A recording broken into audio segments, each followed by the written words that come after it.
The coins hit the table with a sound that shattered Rose Richardson's world into 1,000 jagged pieces, each one cutting deeper than any blade could manage. She stood in the doorway of the saloon, her worn calico dress dusty from the Kansas prairie wind, watching her father count out money with trembling hands across from three men whose faces held no mercy. The Golden Bull Saloon reeked of stale whiskey and tobacco, but what made her stomach turn was the expression on her father's weathered face. Thomas Richardson had always been weak, always been a dreamer, but she had never imagined he would sink this low. His gambling debts had mounted over the past year, ever since her mother died of fever, and Rose had worked her fingers raw, taking in laundry and mending to help make ends meet. It was never enough. Her father always found another card game, another bottle, another promise that his luck would turn. "That is everything I have," her father said, his voice breaking. The three men across from him barely glanced at the pitiful pile of coins and crumpled bills. The largest of the three, a man named Dutch Keller, with a scar running from his temple to his jaw, leaned back in his chair. "You owe us $2,000, Richardson. This does not even cover half. I will get you the rest. Just give me time. We gave you time. 6 months of it. Now we want what is ours, or we will take it from your hide." Dutch's pale eyes flickered toward the doorway, landing on Rose. A slow smile spread across his face. "Or maybe we can work out a different arrangement." Rose felt ice flood her veins as all three men turned to look at her. She wanted to run, to flee into the dusty streets of Dodge City and never look back, but her feet remained rooted to the floor. "No," her father whispered, but there was no conviction in his voice. "She looks strong enough. Could work off your debt in one of the houses over in Wichita. Pretty thing like that. Might even clear your name in a year or two." The words hit Rose like a physical blow. She had heard stories of women sold into such lives, their spirits broken, their futures stolen. She opened her mouth to protest, to scream, but her father spoke first. How much would that clear? Those 4 words destroyed whatever remained of Rose's love for her father. She stared at him, willing him to meet her eyes, to show some shred of paternal protection. He kept his gaze fixed on the table. "All of it," Dutch said. "Sign her over to us, and your debt is paid in full. You walk out of here a free man." The saloon had gone quiet. Even the piano player had stopped, his hands frozen above the keys.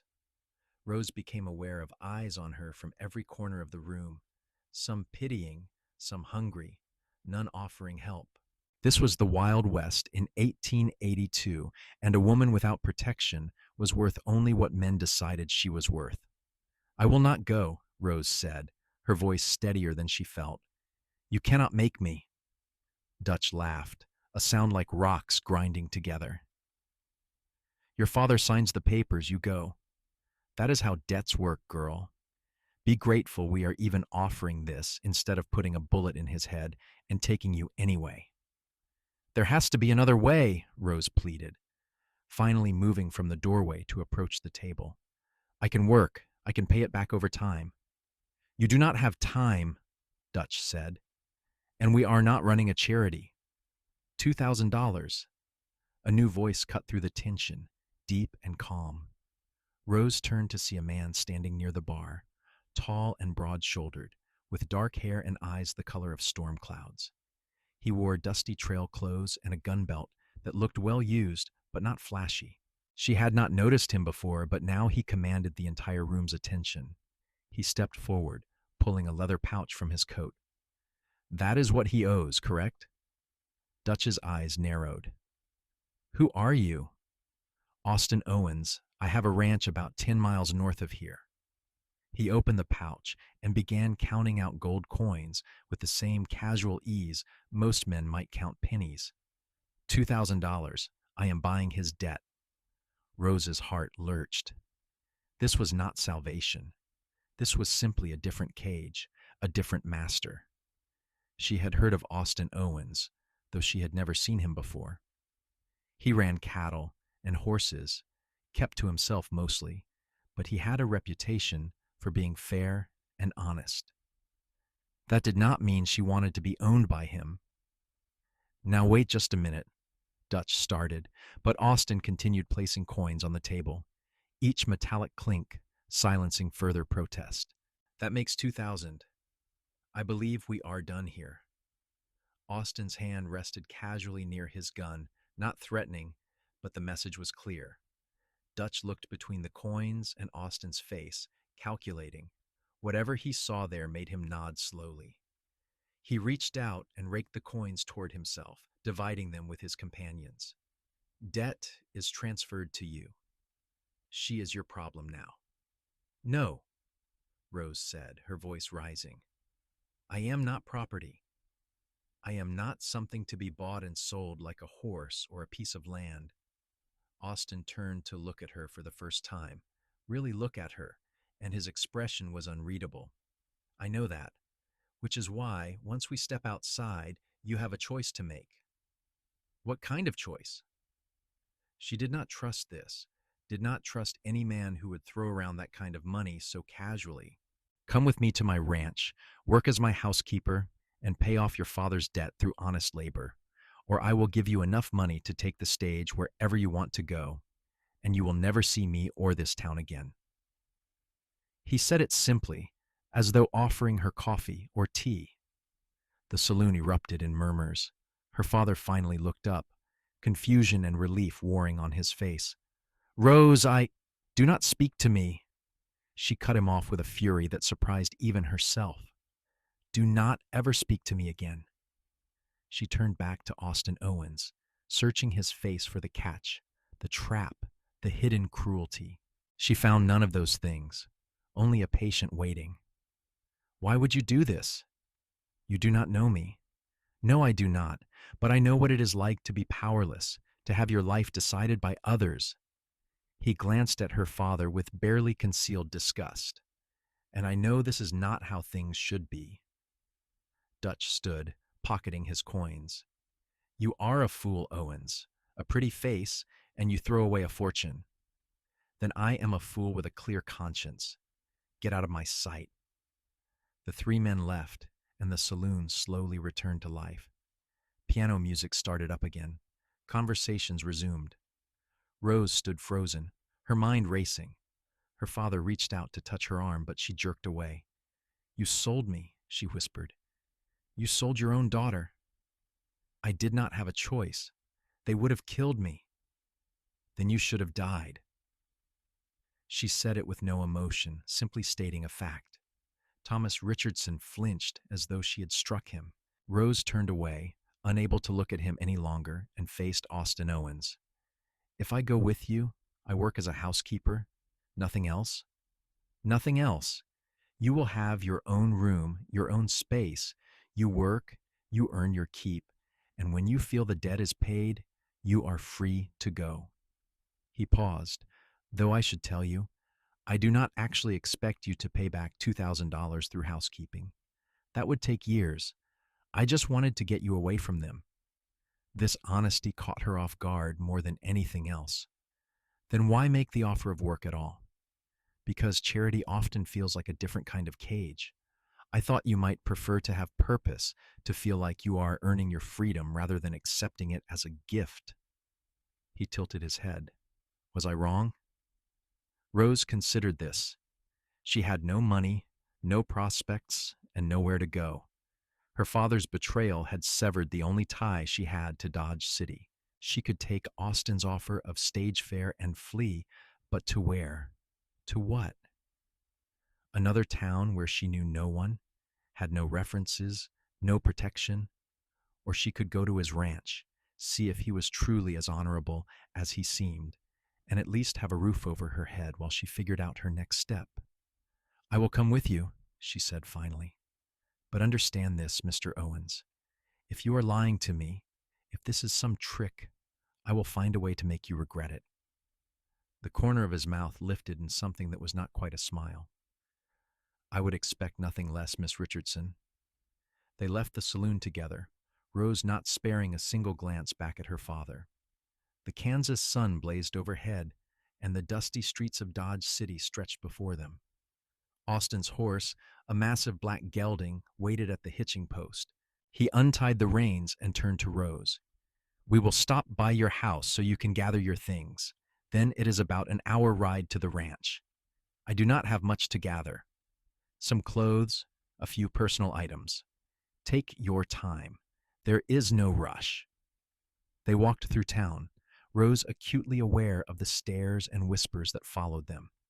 News traveled fast in a place like Dodge City, and by nightfall, everyone would know that Thomas Richardson had tried to sell his daughter to pay gambling debts, and that the strange rancher Austin Owens had intervened.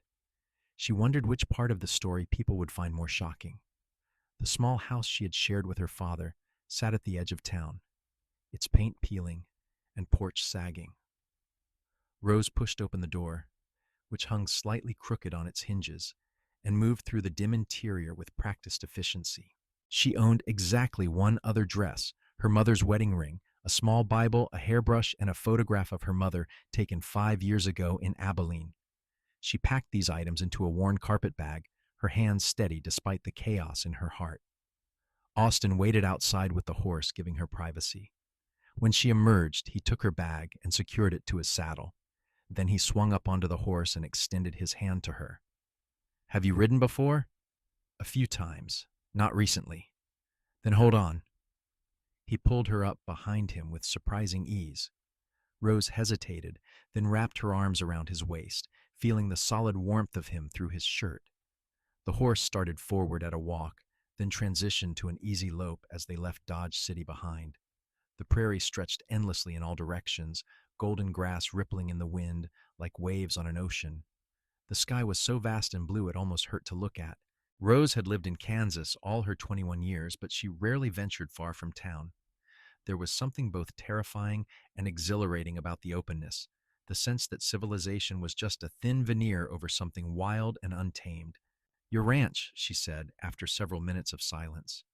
"Do you run it alone?" "I have 2 ranch hands, Miguel and his son Carlos. They live in the bunkhouse.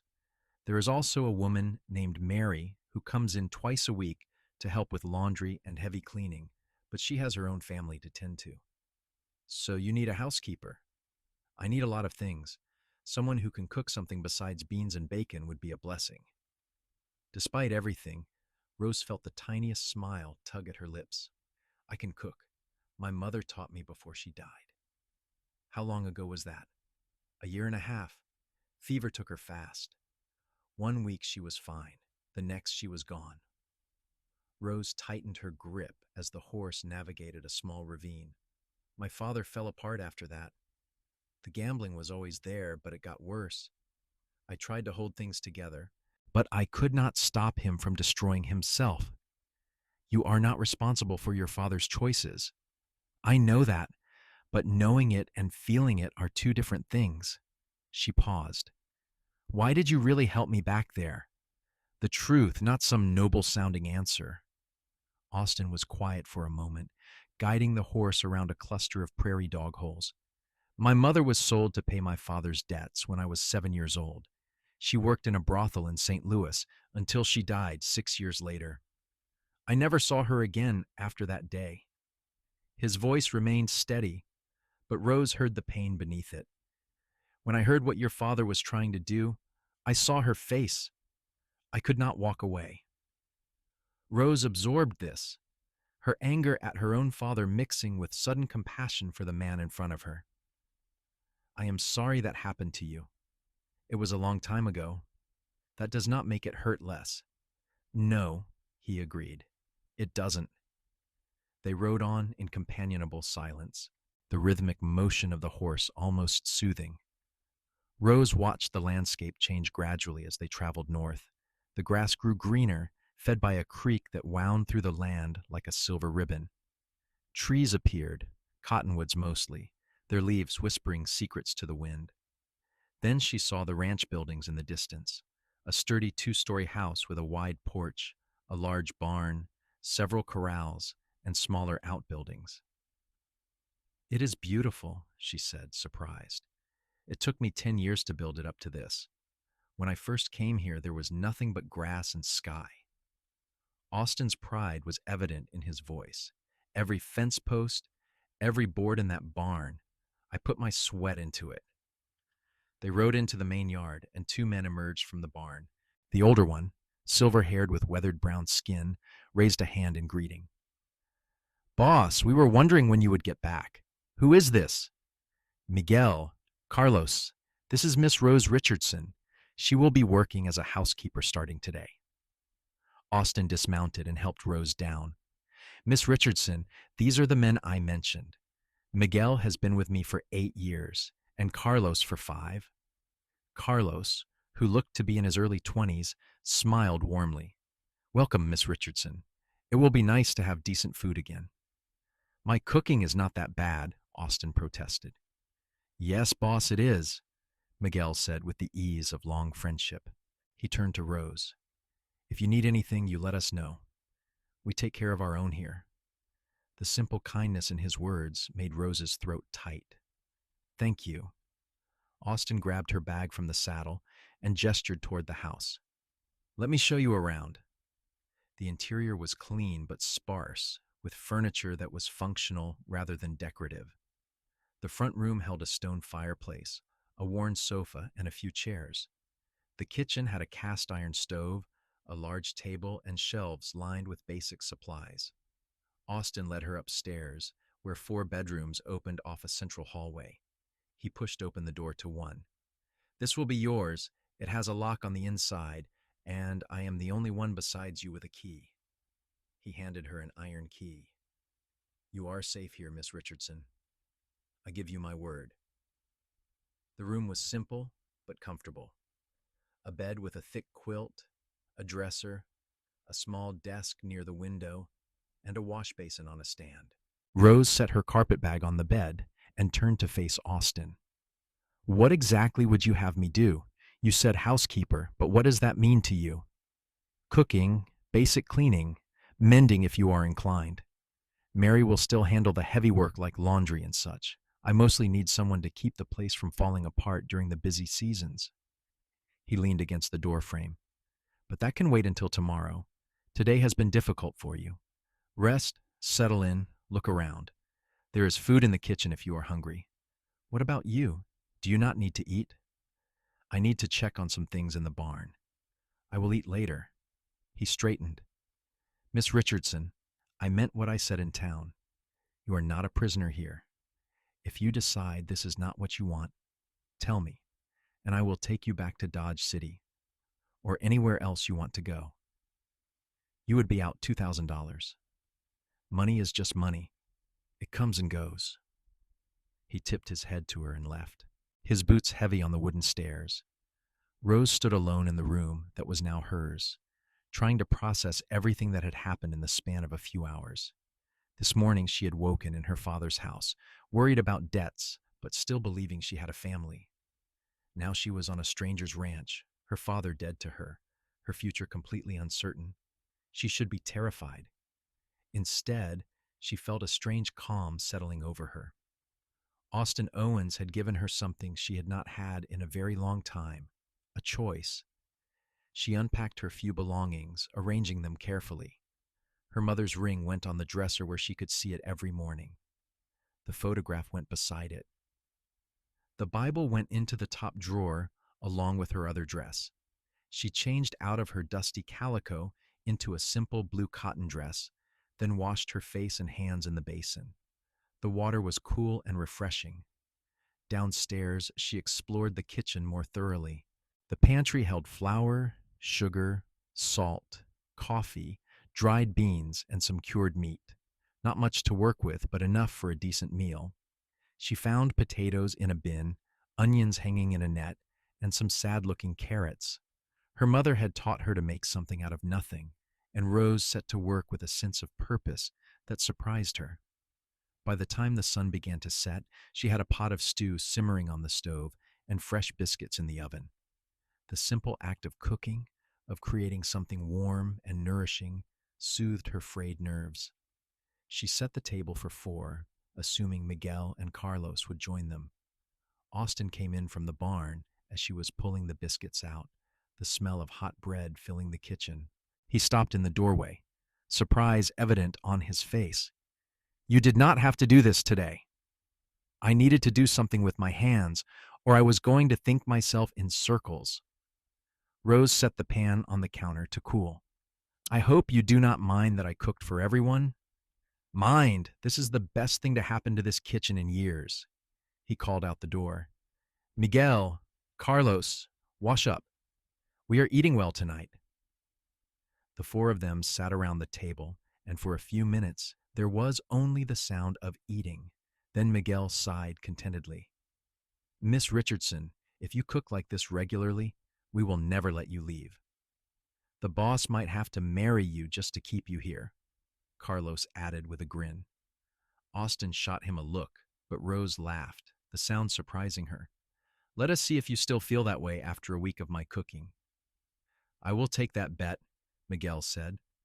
They talked as they ate, easy conversation about the ranch and the work that needed doing.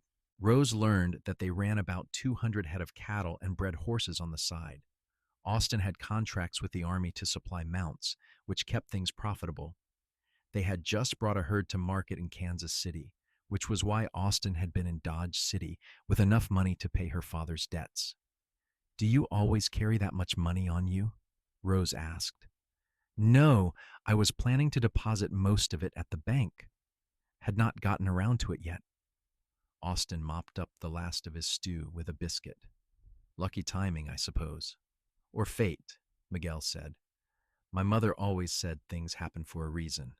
"Your mother said a lot of things," Carlos teased, "and she was right about most of them." After dinner, the men returned to the bunkhouse, and Rose cleaned the kitchen. Austin helped without being asked, drying dishes as she washed them.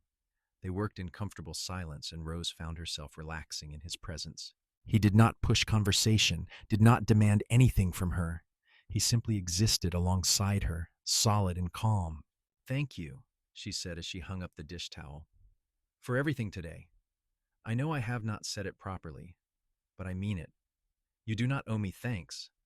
I did what anyone decent should have done. But most men would not have. Most men would have let Dutch Keller take me, or worse, made the same offer my father did." She turned to face him fully. "You are not like most men, are you?" Austin looked uncomfortable with the compliment. "I just try to do what is right. Does not always work out, but I try." "That is more than most people can say." Rose hesitated, then asked the question that had been nagging at her all afternoon. "Are you going to tell me I have to pay you back? The $2,000, I mean.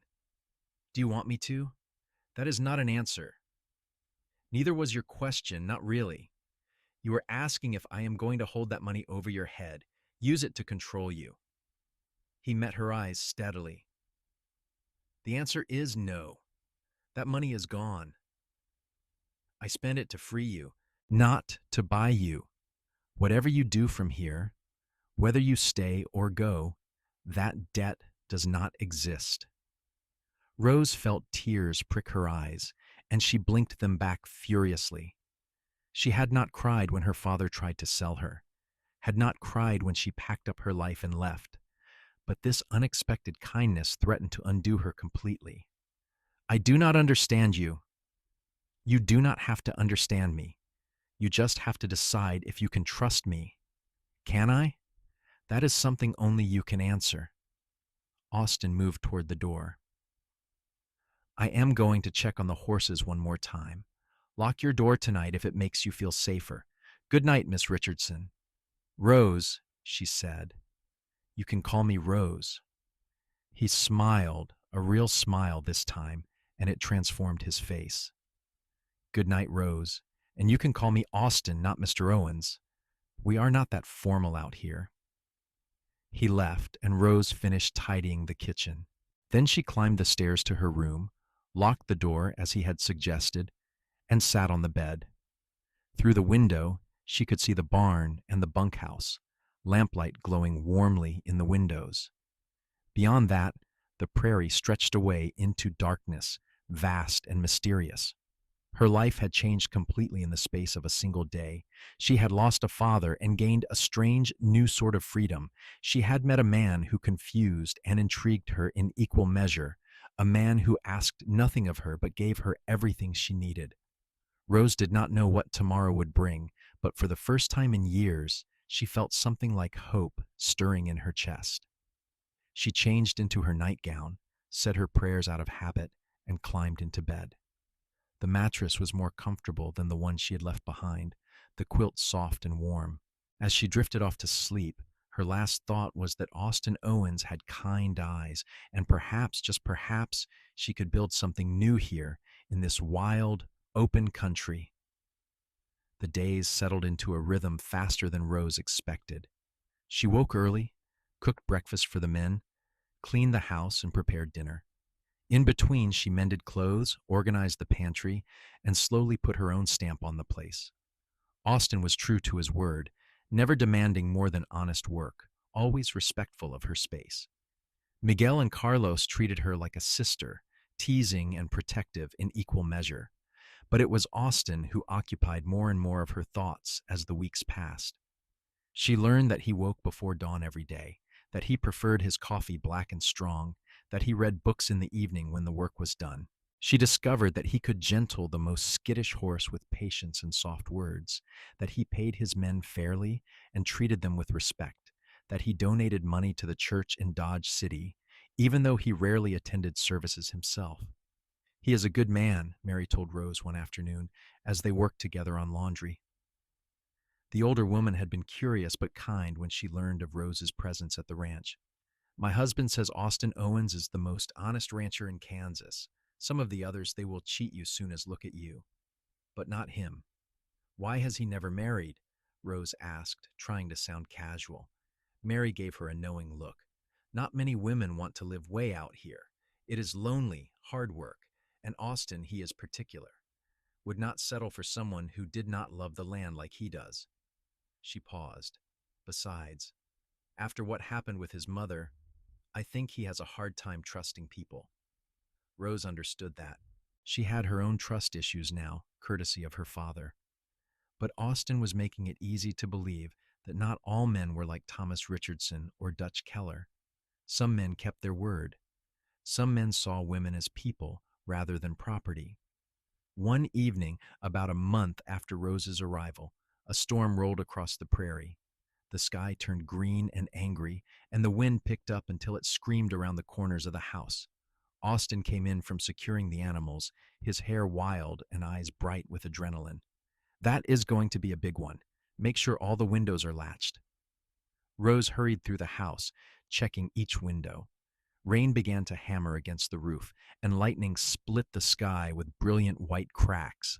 Thunder followed seconds later, rattling the dishes in the cupboard. She had seen many storms in Kansas, but this one felt different, more violent. "Might be a twister in that," Austin said, coming to stand beside her at the kitchen window. "We will need to watch." "I have never been through a tornado." "Pray you never do. But if one touches down, we go to the cellar. Understand?" Rose nodded, her heart racing. They stood together, watching the storm rage. The rain came so hard it was like a solid sheet of water, and the wind bent the trees nearly double. A branch tore loose from the big cottonwood by the barn and tumbled across the yard like a leaf. Austin's hand found hers in the darkness between lightning flashes. His grip was warm and solid, anchoring her. "It will pass," he said. "They always do." She held on to him, drawing strength from his calm. They watched the storm together, and slowly Rose became aware that she was not afraid. The storm was wild and dangerous, but she felt safe standing next to this man. When had that happened? When had Austin Owens become her refuge? The storm did pass, moving east and taking its fury with it. In its wake, the world smelled of rain and fresh earth. Austin released her hand slowly, almost reluctantly. "I should check for damage. I will come with you." They walked the property together in the fading light, examining fences and buildings. A section of the corral had been damaged, and some shingles had torn loose from the barn roof. But overall, They had been lucky. Miguel and Carlos emerged from the bunkhouse to help assess and make temporary repairs. As Rose walked back to the house, her skirt muddy and hair escaping its pins, she realized she was happy. Despite everything that had brought her here, despite the loss and betrayal, she was happy. This place, this life felt right in a way nothing ever had before. And Austin was a large part of that. She was falling in love with him. The realization should have terrified her, but instead, it felt inevitable, like water flowing downhill or the sun rising in the east. She had been falling for weeks without recognizing it, and now there was no turning back. The question was, did he feel the same way? He was always kind, always respectful, but did that mean he cared for her beyond simple human decency? Rose had no idea how to tell. She had never been courted, never had a young man look at her with anything more than passing interest. Her life had been too consumed with survival to leave room for romance. She decided she would have to wait and see. If Austin had feelings for her, he would show them in time. And if he did not, well, she would deal with that when it happened. For now, she had a home and work she enjoyed. That was more than enough. But fate, it seemed, had other plans. 2 weeks after the storm, Rose rode into Dodge City with Austin to pick up supplies. She hadn't been back since the day he took her from the saloon, and she felt anxious as they approached the town. Austin seemed to sense this. "You do not have to come in. You can wait with the wagon if you prefer." "No, I will not hide." Rose lifted her chin. "I have nothing to be ashamed of." They parked outside the general store, and Rose steeled herself for stares and whispers. Sure enough, heads turned as they walked down the wooden sidewalk. But to her surprise, most of the looks were sympathetic rather than judgmental. Mrs. Patterson from the bakery even stopped to speak to her. "Rose Richardson, I heard what your father did. That was a disgrace, and I hope you know the decent folks in this town do not hold it against you." The older woman patted her arm. "You are better off with Austin Owens. He is a good man." "Thank you, Mrs. Patterson." They continued to the general store, where Mr. Willis filled their order with friendly efficiency. "Heard you are keeping house for Owens now. Bet you are feeding him better than he has eaten in years." "I try my best." As they loaded supplies into the wagon, Rose caught sight of her father across the street. Thomas Richardson looked worse than she remembered, thinner and grayer, his clothes shabby. He was standing outside another saloon, probably looking for someone to buy him a drink. Their eyes met for a brief moment, and Rose felt nothing. No anger, no sorrow, just a vast emptiness where her love for him used to be. He started toward her, but Austin stepped between them. "Keep walking, Richardson. I just want to talk to my daughter." "She is not your daughter anymore. You gave up that right when you tried to sell her." Austin's voice was low but hard as iron. "Walk away, or I will make you walk away." Thomas looked between them, seemed to recognize he was beaten, and shuffled off. Rose let out a breath she had not realized she was holding. "Thank you." "You do not have to thank me for that. He does not get to hurt you again." They finished loading the wagon and started the ride back to the ranch. Rose was quiet, processing the encounter. "I thought I would feel something," she said finally. "Anger or sadness or something. But there was nothing. It is like he is a stranger to me now." "Maybe that is your mind's way of protecting you. Some wounds, the only way to heal is to cut out the infected parts entirely. Is that what you did with your father?" Austin glanced at her, surprised she had asked. "Yes. After my mother was sold, he tried to pretend everything was fine. Told me she was better off. That we would be better off. I hated him for it. When I was 16, I left and never looked back.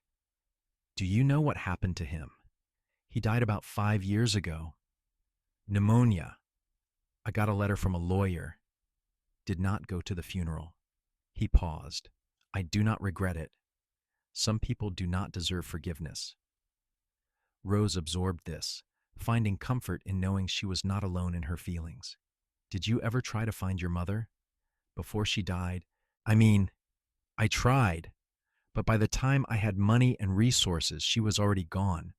I like to think she knew I did not forget her, that I carried her with me. His jaw tightened. It is one reason I work so hard on the ranch. Everything I build, every success, it is for her. Proof that what happened to her meant something, that she did not suffer for nothing. She would be proud of you, Rose said softly. I hope so.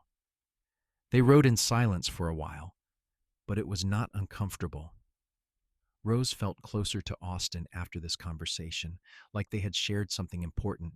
She found herself wanting to reach out and touch his hand, to offer comfort, but she held back. There was a line between them, invisible but present, and she was not sure if she should cross it. That night after dinner, Austin asked if she would like to walk with him. The evening was warm and clear, stars beginning to emerge in the darkening sky. They walked past the barn and corrals, out toward the creek that ran through the property. The water murmured over stones, and somewhere a night bird called. I want to ask you something, Austin said, stopping by the water's edge, and I need you to be honest with me. Rose's heart began to pound. All right. Are you happy here? Truly happy, not just making the best of a bad situation? She considered the question carefully because it deserved a real answer. Yes, I am happy here. Happier than I have been in a very long time. Good, that is good. He seemed to relax slightly. I have been thinking about what I said back in Dodge City, about you working to pay off a debt that does not really exist. It is not fair to you, this ambiguity. So I am officially releasing you from any obligation. You can stay as long as you want, and when you want to leave, you are free to go. I will pay you a fair wage for the work you do, same as I pay Miguel and Carlos. Rose blinked. This was not what she expected. You are paying me? Of course. You work hard.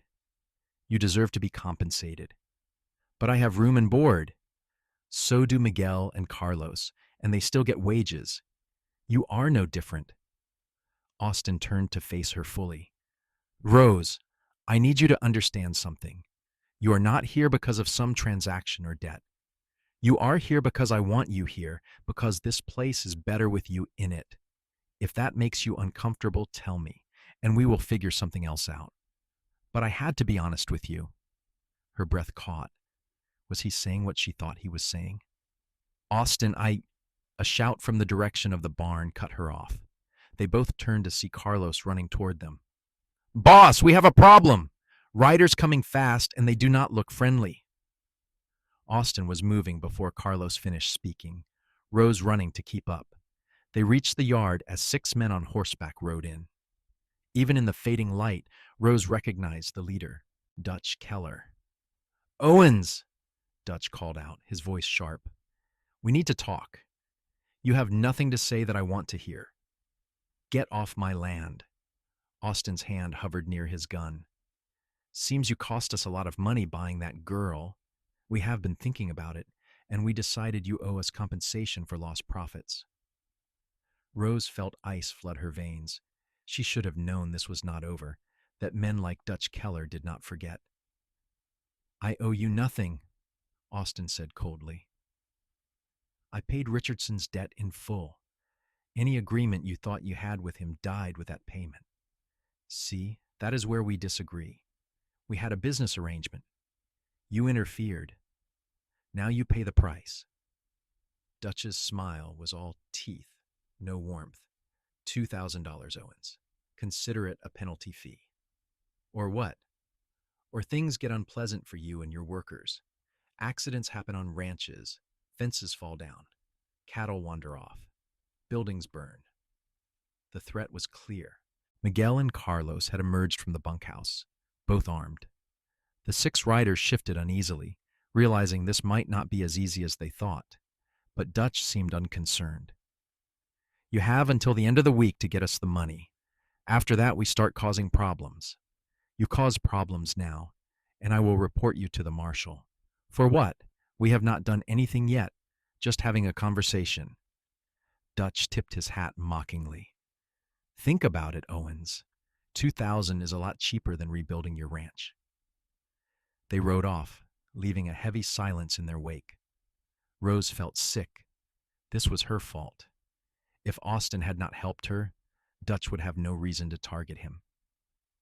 I am so sorry. I brought this to your door. No, Dutch Keller brought this to my door. You did nothing wrong. Austin's jaw was tight with anger, but not at her. He is trying to extort money from me, pure and simple. I will not pay him a cent. But what if he makes good on his threats? Carlos asked. Then we defend ourselves. We keep watch, ride fence lines, stay armed. He wants to make trouble. We make it more trouble than it is worth. Austin looked at each of them. I will understand if you want to leave until this is settled. I will not hold it against either of you. Miguel laughed, a short bark of sound. Leave? Boss, we have been with you too long to run from garbage like Dutch Keller. We stay. I stay too, Carlos agreed. Austin nodded, clearly moved by their loyalty. All right, starting tonight, we take shifts keeping watch. Someone is awake and armed at all times. Rose, you stay in the house after dark. Keep a lamp burning so we know you are all right. I can help keep watch. No, if something happens, I need to know you are safe. Please just do this for me. The look in his eyes made her agree, even though she wanted to argue. They went inside, and Austin checked every window and door, making sure they were secure. He pulled out a rifle from a locked cabinet and loaded it, then showed Rose how to use it. Point and shoot. Do not hesitate if someone tries to come in. I have never shot a gun before. Hopefully you will not have to, but if it comes down to it, do not freeze. Protect yourself. His hands covered hers on the rifle, warm and steady. I will not let anything happen to you, Rose. I swear it. She believed him. Whatever else she might doubt, she believed Austin Owens would do everything in his power to keep her safe. I know. The next 3 days were tense. They took turns on watch, scanning the horizon for trouble. Austin barely slept, and Rose could see the strain wearing on him. On the second night, they found a section of fence cut, cattle scattered. On the third night, someone took shots at the barn, though no one was hit. Dutch Keller was making his point. Austin rode into Dodge City to talk to Marshal Tate, but the lawman could do little without proof of who was causing the trouble. I believe you, Owens, but I cannot arrest Dutch Keller for cutting your fence unless I catch him doing it. Best I can do is increase patrols, but you are 10 miles out. I cannot be everywhere at once. They were on their own. On the fourth night, Rose could not sleep. She kept thinking about Austin out there in the darkness, watching for danger that might never come, or might come at any moment. She put on her robe and went downstairs, intending to make coffee. Instead, she found Austin sitting at the kitchen table, cleaning his revolver by lamplight. You should be sleeping, he said without looking up. So should you. Rose moved to the stove and started the coffee. When is the last time you slept more than an hour? I will sleep when this is over. Austin, you are exhausted. You cannot protect us if you collapse from fatigue. I can hold out a few more days. He finally looked at her, and Rose saw the weariness etched into his face. He will either give up or make his real move soon. Then we will know what we are dealing with. The coffee finished brewing, and Rose poured 2 cups. She sat across from him, wrapping her hands around the warm mug. This is about more than just money for you, is it not? What do you mean? Dutch Keller, men like him. They represent everything you hate. Men who think they can take whatever they want, who see people as commodities. Rose watched him over the rim of her cup. You are not just defending your ranch. You are fighting a principle. Austin was silent for a long moment. Maybe. Or maybe I am just stubborn. You are definitely stubborn. But you are also good, and that is rarer than you think. She reached across the table and took his hand. Thank you for standing up for me. for not backing down. His fingers curled around hers, holding tight. I would do it again. 1,000 times. I would do it again. He paused, then added quietly, "You matter to me, Rose, more than I probably should admit." Her heart stuttered. Austin. A gunshot shattered the window behind her. Rose screamed as glass exploded inward, and Austin was moving before the sound faded, pulling her down and covering her body with his. More shots followed, slamming into the walls. From outside came shouts and the sound of horses. "Stay down," Austin ordered. He crawled to the window and fired back, the muzzle flash bright in the darkness. Rose heard Miguel and Carlos returning fire from the bunkhouse.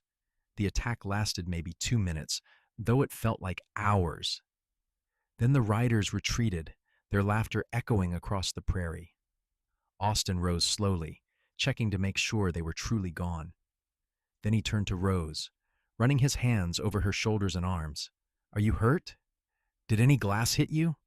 "I am fine, just scared." She was shaking, adrenaline making her clumsy. Miguel and Carlos burst through the door, breathless and wild-eyed. "Everyone all right?" "We are fine. You?" Carlos took a graze on the arm, but nothing serious. Miguel looked at the shattered window, the bullet holes in the walls. "They mean business, boss." "I know." Austin's face was grim. "This ends tomorrow. I am going into town, and I am ending this." "How?" Rose asked. "By giving Dutch Keller exactly what he wants. A confrontation." Fear shot through her. "Austin, no, he will kill you." "Only if I let him, and I do not intend to." He looked at Miguel and Carlos. "Tomorrow morning, you two take Rose to stay with Mary in town. Keep her safe. I will deal with Dutch." "I am not leaving you," Rose said fiercely. "Yes, you are. I cannot focus on what needs to be done if I am worried about you being caught in the crossfire." Austin cupped her face in his hands, forcing her to meet his eyes. "Please, Rose. Do this for me." She wanted to argue, to insist she could help, but the look on his face stopped her. He was not treating her like property to be protected. He was asking her, as someone he cared about, to remove one worry from his plate so he could handle the rest. "Promise me you will be careful." "I promise." He leaned forward and pressed his lips to her forehead, a gentle kiss that made her ache. "Get some rest. Tomorrow is going to be a long day." Rose did not rest. She sat up in her room, watching the hours crawl by, terrified of what morning would bring. Austin Owens was a good man, but was he a match for Dutch Keller and his gang? She prayed harder than she ever had in her life, begging God to keep him safe. Dawn came gray and cold. Austin was already up, dressed, and armed when Rose came downstairs. He made breakfast with his usual efficiency, but neither of them ate much. Miguel and Carlos hitched up the wagon, and Rose gathered her things with numb hands. "I will come back for you as soon as it is safe," Austin said as he helped her into the wagon. "I promise." "You better." Rose gripped his hand. "Austin, I need to tell you something. In case..." "Do not say in case. Say when I come back." "When you come back, then. I need you to know that I..." She faltered, the words huge and terrifying in her mouth. Austin waited, patient even now. "I care about you. More than I should, more than is wise, but I do. So you have to come back because I am not done figuring out what this is between us." His smile was worth all the fear. "I care about you too, Rose. More than I can say. And yes, we will figure out what this is. Together." He kissed her then, not on the forehead, but on the mouth. Soft and sweet and full of promise. It was Rose's first real kiss, and it felt like coming home. When he pulled back, his eyes held a warmth that made her believe everything would be all right. "Now go, and do not worry, I am tougher than I look." The wagon pulled away, and Rose looked back until the ranch disappeared from view. Miguel and Carlos tried to distract her with conversation, but she could barely focus. Her mind was with Austin, imagining every terrible thing that could happen. They reached Dodge City by mid-morning and went straight to Mary's house. The older woman took one look at Rose's face and pulled her inside. "What has happened?" Rose explained everything, the words tumbling out in a rush. Mary listened, her expression growing more worried. "Dutch Keller is a snake, but Austin Owens is smart. He will not do anything foolish." "How can you be sure?" "Because he has something to live for now." "You." Mary squeezed her hand. "Have faith, child." But faith was hard when the hours stretched on with no news. Rose paced Mary's small parlor, jumping at every sound. Miguel and Carlos took turns watching the street, equally anxious. The sun climbed overhead, then began its descent. Still no word. Finally, as dusk approached, Carlos called out, "Someone is coming. It is the boss." Rose flew out the door and saw Austin riding down the street on his black horse. He was alive. He was whole. Relief hit her so hard, she nearly collapsed. He swung down from the saddle and caught her as she ran to him, holding her tight. "It is over," he said into her hair. "It is done." "What happened?" Did you have to?" She could not bring herself to finish the question. "I challenged Dutch to settle it like men, one-on-one, in front of Marshal Tate. He agreed, probably figured he could take me in a fair fight." Austin pulled back enough to meet her eyes. "He was wrong. I am faster. The marshal arrested his associates for destruction of property and attempted intimidation. They will go to trial. Dutch will not bother us again." "You shot him?" Rose asked, trying to process this. "In the shoulder. He will live, though he will not be using that arm properly for a while." Austin looked tired but triumphant. The marshal finally had enough evidence to act. "It is over, Rose. You are safe. The ranch is safe." She buried her face in his chest, breathing in the smell of dust and leather and him. "I was so scared." "So was I. But I meant what I said. I had something to live for, someone to come back to." He tilted her chin up. "Rose Richardson, I am not good with pretty words, but I know what I feel. I love you. I think I started falling the moment I saw you standing in that saloon, fierce and brave and so beautiful it hurt. I love you, and I want you to stay with me, not as a housekeeper, but as my wife. If you will have me." Rose stared at him, tears streaming down her face. "You want to marry me?" "More than I have ever wanted anything." "I know it is fast. I know we have only known each other a few months, but out here, life is too uncertain to wait. I do not want to waste time. I want to build a life with you, have a family, grow old watching the sunrise over the prairie." He smiled, nervous now. "What do you say?" "Yes." The word burst out of her, joyful and sure. "Yes, Austin, yes. I love you too. I think I have loved you since you gave me a choice when no one else would. Yes, I will marry you." He kissed her again, deeper this time, and the small crowd that had gathered cheered. Mary was crying happy tears. Miguel and Carlos clapped Austin on the back. Marshal Tate, who had followed Austin from wherever their confrontation happened, grinned. "About time you found yourself a good woman, Owens." "About time she found herself a decent man," Mary corrected. They were married 3 weeks later in the small church in Dodge City. Rose wore a new dress that Mary helped her sew, pale blue with white lace. Austin wore a black suit that made him look even more handsome than usual. Miguel and Carlos stood up as witnesses, along with Mary. Even Marshal Tate attended. The ceremony was simple but heartfelt. When the preacher asked if Austin would take Rose as his wife, his "I do" rang out clear and strong. When he asked if Rose would take Austin as her husband, she said "I do" with such conviction that people laughed.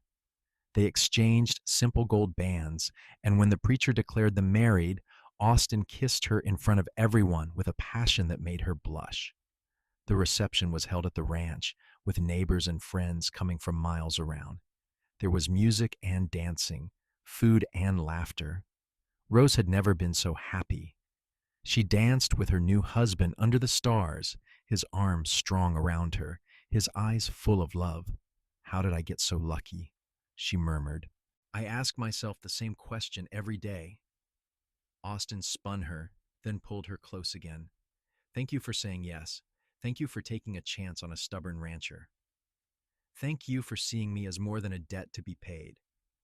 Thank you for giving me a choice.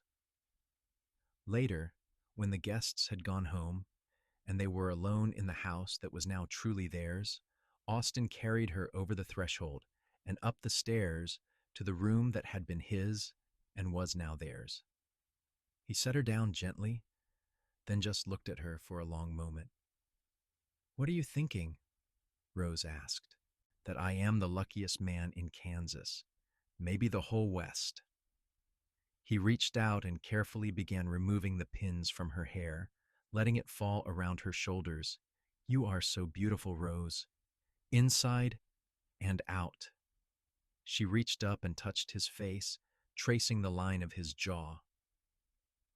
I was so afraid I would never feel safe again after what my father did, but you made me feel safe. You made me feel worthy. You were always worthy. He just could not see it. Austin kissed her softly. I will spend the rest of my life making sure you never doubt your worth again. They came together with tenderness and passion, two people who had found each other against all odds. Rose had been sold by her father, bought by a stranger, and given the freedom to choose her own path. She chose Austin, chose love, chose a future that was entirely her own. The years that followed were good ones. The ranch prospered under their joint management. Rose discovered she had a head for business, keeping the books and negotiating prices with buyers. Austin expanded their horse breeding operation, gaining a reputation for quality stock. Miguel and Carlos remained with them, becoming more family than employees. Mary continued to help out, eventually bringing her daughter to work alongside her. The ranch became a place of refuge for those who needed it, just as it had been for Rose. Their first child came 14 months after the wedding, a sturdy boy they named Thomas, not after Rose's father, but because they both liked the name. Austin was a devoted father, patient and loving in a way his own father never was. 2 years later came a daughter, Clara, with her mother's dark hair and her father's gray eyes. And 2 years after that, another son they named William. Rose never saw her father again. She heard through gossip that he had drunk himself to death about 5 years after she left. She felt a brief pang of sorrow for the man he could have been, but no real grief. He had made his choices, just as she had made hers. Dutch Keller served 2 years in prison for his crimes. When he got out, he left Kansas entirely, and Rose never heard his name again. The threat he had posed became just a memory, a bad dream that had led to better things. One evening when Rose was 35 and Austin 37, they sat together on the porch, watching the sunset paint the sky in shades of orange and pink. Their children were playing in the yard, their laughter carrying on the wind. Miguel and Carlos were finishing up in the barn, arguing good-naturedly about something. The ranch house had grown over the years, additions built on as the family expanded. The land had grown too, more cattle, more horses, more prosperity. Do you ever regret it? Austin asked, taking her hand. Staying with me instead of taking the stage money and starting fresh somewhere else? Rose looked at him, at the silver threading through his dark hair, at the lines around his eyes from years of squinting into the sun. She thought about the life they had built together, the love they shared, the family they had created. Not for a single moment. You gave me a choice when I had none, and I chose you. I will choose you every day for the rest of my life. I love you, Rose Owens. I love you too, Austin Owens. She leaned her head on his shoulder, watching their children play as the sun sank lower. Thank you for paying my father's debts that day. Thank you for setting me free. Thank you for choosing to stay. Thank you for making this house a home. He kissed the top of her head. Thank you for loving me. They sat together as the stars began to appear, one by one in the darkening sky. The prairie stretched away in all directions, wild and beautiful and free. And in that moment, surrounded by everything they had built together, Rose felt complete. She had been sold, then saved, then given the power to choose her own destiny. And she had chosen love. The future stretched before them, full of promise and possibility. There would be hard times ahead, as there always were on a ranch, but they would face them together. There would be good times, too, moments of joy and laughter and deep contentment. And through it all, there would be love, the kind of love that endured, that deepened with time, that transformed two wounded people into something stronger together than they ever could have been apart. As the moon rose over the prairie, casting silver light across the land, Austin and Rose Owens sat hand in hand, grateful for the journey that had brought them here, excited for all the years still to come. Their story had begun with betrayal and pain, but it had become something beautiful, a testament to the power of choice, compassion, and love. Thomas ran up to the porch, breathless and grinning. "Papa, Clara said I could not catch a frog, but I did. Come see." Austin laughed and stood, pulling Rose up with him. "All right, show me this amazing frog." They went together, the whole family gathering around to admire a completely ordinary frog that their son held as though it were treasure. Rose watched Austin crouch down to examine the frog seriously, praising Thomas's catch, and felt her heart swell with love. This was her life now. This was her family. And it was better than anything she could have imagined back in that saloon in Dodge City. Years continued to pass, each one bringing new challenges and new joys. The children grew, learning to ride and work alongside their parents. Thomas became an expert horseman. Clara showed a talent for healing injured animals, and William proved to have his father's head for business. The ranch continued to thrive, becoming one of the most successful operations in Kansas. When Rose was 43, Mary passed away peacefully in her sleep. The funeral was attended by half the county, a testament to how beloved she was. Rose grieved deeply for the woman who had been her first friend in her new life, but she also celebrated the years they had shared. Mary's daughter continued working at the ranch, carrying on her mother's legacy. Miguel retired at 65, though retirement for him meant simply doing less physical labor and more advising. He built a small house on ranch property and spent his days teaching his grandson, Carlos's son, the old ways of working cattle and breaking horses. He lived to see Thomas married to a sweet girl from Wichita and hold his first great-grandchild. The Wild West was changing.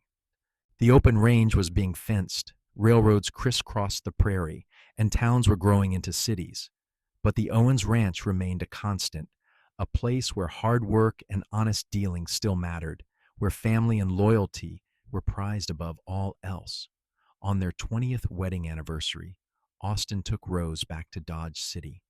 The town had changed dramatically, paved streets replacing dirt, electric lights beginning to appear. But the church where they had married was still there, and they visited it together, remembering the day they had pledged their lives to each other. 20 years, Rose marveled. Sometimes it feels like yesterday, and sometimes it feels like we have always been together. "I know what you mean." Austin pulled her close. "I cannot remember what my life was like before you were in it. I do not want to remember." They visited the spot where the saloon had stood. It was gone now, replaced by a respectable hotel. Rose thought about the frightened girl she had been, watching her father try to sell her to pay his debts. She thought about the man who had intervened, changing both their lives forever. "Do you think you would do it again?" she asked Austin. "If you could go back to that day, knowing everything that would come after, the danger, the threats, all of it, would you still pay those debts?" Austin did not hesitate. "In a heartbeat, every moment with you has been worth it. Every challenge we faced together and came out stronger. I would pay those debts 1,000 times over for the life we have built." Rose kissed him there on the street, not caring who saw. I love you, Austin Owens. Thank you for being brave enough to help a stranger. Thank you for being kind enough to give her a choice. I love you, Rose Owens. Thank you for being brave enough to choose me. They returned to the ranch as the sun was setting, driving the wagon along familiar roads. Home waited for them, full of children and laughter and life. As they pulled into the yard, Rose looked at everything they had built together and felt profound gratitude. She had been sold, yes, but that was not the end of her story. It was the beginning of freedom, of love, of a life richer than she ever dreamed possible. Austin helped her down from the wagon, and they stood together watching the ranch settle into evening. Smoke rose from the chimneys, horses whinnied in the corrals, and their children's voices drifted from inside the house.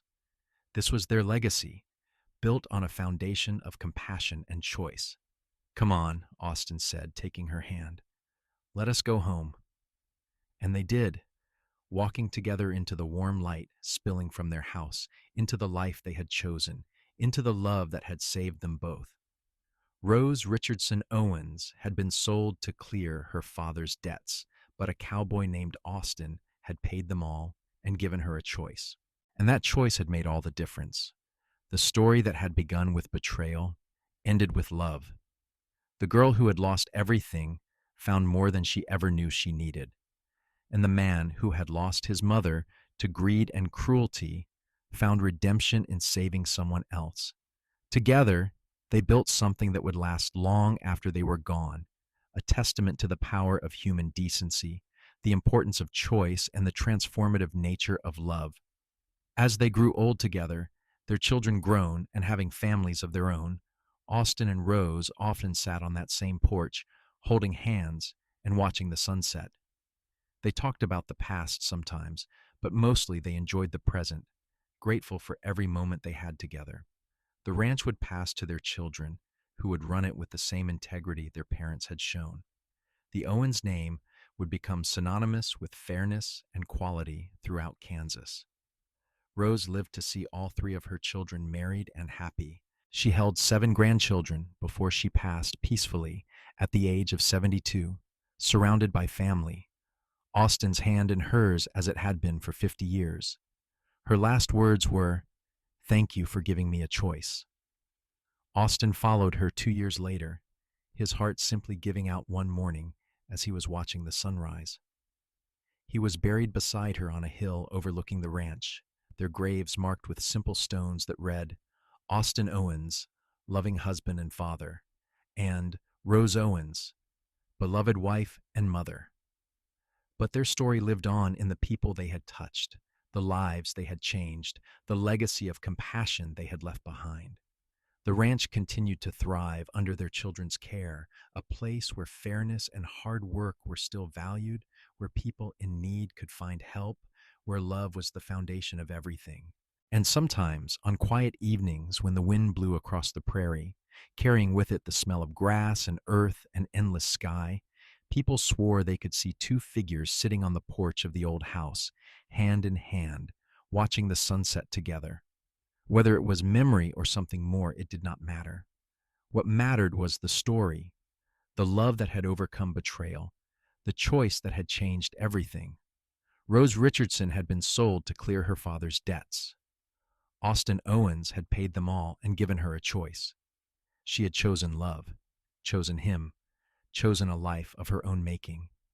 And in doing so, she had found not just freedom but home, not just safety but joy, not just survival but a love story for the ages, written across the wild Kansas prairie in the time when the West was still untamed and anything was possible for those brave enough to seize it. Their story became legend in those parts, told and retold around campfires and dinner tables. It became a reminder that even in the hardest times, compassion matters, that giving someone a choice is sometimes the greatest gift of all. That love can bloom in the most unexpected places, between the most unlikely people, and grow into something stronger than stone, more enduring than the prairie itself, And so the story ends where all the best stories do, with love victorious, with family gathered close, with a life well lived, and a legacy that will never die. Rose and Austin Owens found each other in a moment of crisis and built a lifetime of happiness. They were sold and saved, lost and found, broken and healed. And through it all, they chose each other every single day until death parted them and even beyond, into the endless prairie sky where all good stories live forever.